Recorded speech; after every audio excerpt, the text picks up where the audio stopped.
So hey everyone, good evening বলবো না, প্রায় নাইট হয়ে এসছে। তো গুড নাইট এভরিওয়ান।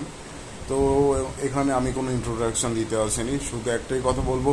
আমি কলকাতা থেকে চিনচুরা হুগলির একটাই কথা বলবো যে রাস্তাঘাটগুলো তো ঠিক করা হচ্ছে না। প্লিজ মাননীয় মুখ্যমন্ত্রী এবং আমাদের হুগলি থেকে যে বিধায়ক এমএলএ যারা দেখছেন চিনচুরা হুগলির, প্লিজ রাস্তাঘাটগুলো ঠিক করার ব্যবস্থা করুন প্লিজ ইতিমধ্যেই। কারণ আমার কাছে অনেকে বলছে, প্লাস অনেক ছবি আমার কাছে এসছে, প্লাস আমি নিজে যখন বাড়িতে যাই, মানে একটা অ্যাম্বুলেন্স গেলে পেশেন্ট মানে মরে যাওয়ার মতন অবস্থা।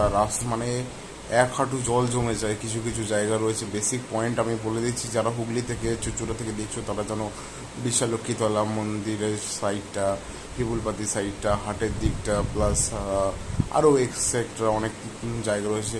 তো প্লিজ আপনারা একটু ভিডিওটাকে শেয়ার করবেন আর তাদের কাছে পৌঁছাবেন যাতে পরিষেবাটা ঠিকঠাক হয়। Thank you.